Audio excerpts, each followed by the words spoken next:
So I'm here with Alex Stein, who's just smashed the main stage here at Subsonic Festival. Alex, welcome. Thank you.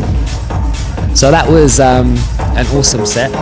How was it for you? How did you think the vibe was in the crowd and the response to your music? Well, I know it's gonna sound a little bit weird, but typical Australia, which is an awesome thing. It was. I just told Victor the experience was very close to my set at Rainbow.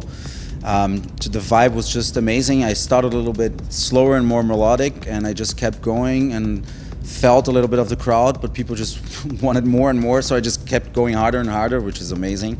And yeah, I'm thrilled. I'm still sweating. It was amazing. So you mentioned Victor, who's now playing on the main stage, and you and him have got like a sort of close relationship, and musically as well. Can you tell me a little bit about that? So including the recent gig at the Watergate that you guys had together. Yeah, that was amazing. Talk me through it. Well, I mean, long story short, because it is quite a long story, we met at this party, I don't know, maybe 10 years back.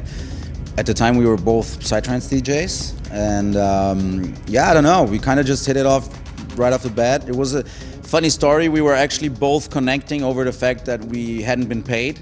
Actually, we were paid, and then the guy came and asked for the money back because, yeah, it was like a huge fluke. And we actually gave the money back to the guy, and we were talking about it, having a couple of laughs, and saying, yeah, well, c'est la vie. And we kind of, just hit it off from there. And it's been a long journey, making music, doing gigs together. Last one was at Watergate, which was my debut there, which was amazing. Now, you've got some music coming out, do you, that you'd like to talk us through? My remix for Oliver Huntemann is coming out for his track called Tactic, which is his first track from his album, Propaganda.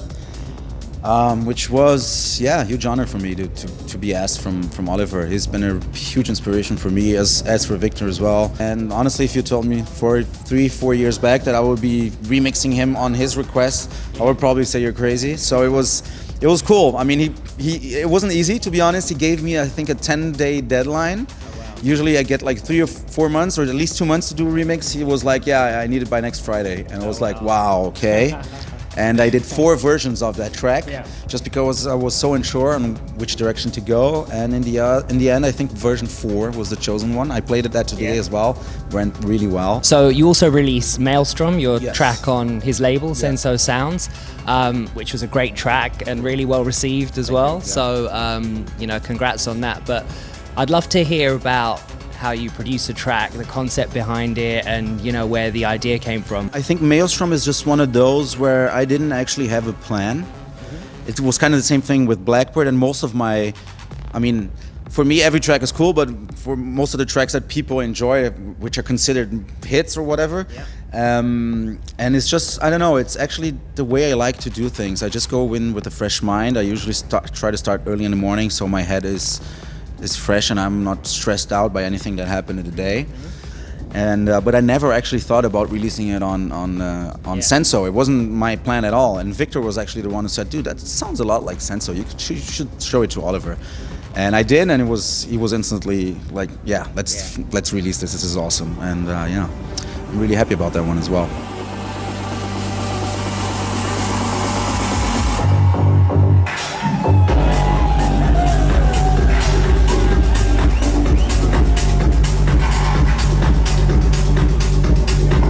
You mentioned, you started that particular track, early in the mornings. You weren't stressed about anything. I guess, the life of a producer and a touring DJ comes with a lot of stresses, right? And I'd be curious to hear how you manage those, and if you face those challenges, if it gets to you sometimes, and what do you do to sort of cope with it all? Man, honestly, it does get to you sometimes. I made a post yesterday, because I get a lot of messages from producers who are just starting out, and I always tell them, guys, don't sweat it, just keep working, have faith, and really, you have to be really determined, and it takes a lot of work and a lot of effort. I mean, honestly, I was probably making music, living at my mom's for almost 10 years before it actually started paying out. And I was always the broke guy from my group of friends. Everyone was like, have 9 to 5 jobs, and I was like, yeah, he doesn't want to grow up, he's still making music at his mom's. But it takes time, man. It really does take time. And, I mean, don't be fooled. I still get a lot of no's from labels, and I'm like, oh yeah, no, it's not for us. And that kind of is a bummer, but you just have to keep going. I mean, honestly, there's no better better advice than just don't give a shit about what anyone says. Just trust your instinct, what you love doing. Do music that actually makes you happy, not what sells, because that's the quickest way for depression. And you know, you can be like super successful making money, but you're not making music that you really want, and that's terrible. Therapy helps a lot, just not with coping, but actually evolving as a human being, as not to be so affected by these things, and just, you know, having a positive state of mind constantly. And I mean, my fans as well. I mean, I get so many support messages that just gets me through the day sometimes, you know. It's sometimes you just kind of remind yourself that you actually almost have a commitment to these people, because they expect you to do your best, so to say. Not in a bad way, but just, you know, all my followers, I can't really let them down. The same thing as going out and canceling a gig. You know, I mean, people have come out of their houses to go see me. I can't really do that to them. So you find a lot of little things. I mean, just like here, I mean, I had an amazing gig. This is, I'm in an awesome state of mind, but if I had a bad day today, this would be all I needed. You know, this good set, all the vibe from the crowd, this is all I need. This is what keeps me going. Yeah. People sending me messages, people giving me love after a set. I mean, it's just, I almost get goosebumps. It's really, the support is what makes it all worthwhile, definitely. That's great to hear. So, like, it's the reaction to the music itself, which helps you cope with the pressures of, you know, a life in music in a way, yeah, which is really interesting.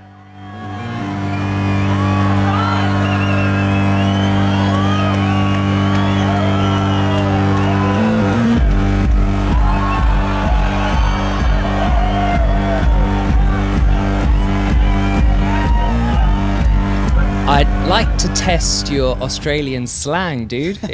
We'll start with get amongst it. What does that mean? Get amongst it. I actually never heard that in my life, to be really honest. Have a guess. I mean, like, let's go out and do something. I don't know. It's something like that, maybe. Not bad. Like a motivation thing. Like, I don't know. Maybe something like that. So it's like get involved, you know, like, yeah, pretty much. Yeah, that was close. I'll give you half a point for that one. Yeah. What about cruisy? What does cruisy mean? No idea as well, man. Where will you get this stuff, dude? Cruisy, I don't know, go out for a drive with your mates?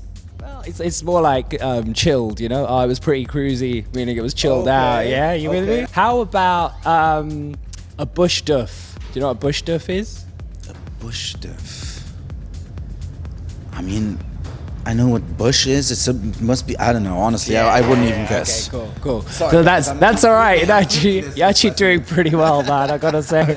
A bush duff is kind of like a rave in the bush, in the outback. Yeah. Last one, dude, last one. And like, yeah, it's a big one. So, I'm not here to fuck spiders. That's one of the coolest things I ever heard, actually, and I'm excited to know what it means. I have no idea. So it kind of means I'm not here to mess around. Okay, that makes sense. That's good. That's a very unique way of saying it. That's cool. Don't ask me where it came from. Absolute pleasure to talk to you, Alex. Yeah, thanks for your time, and thanks again for the set. It was really special, and we hope to see you again in Sydney soon. Definitely, man. Definitely. Great, good stuff. Thanks, everyone, for the support. And cheers. See you guys next time.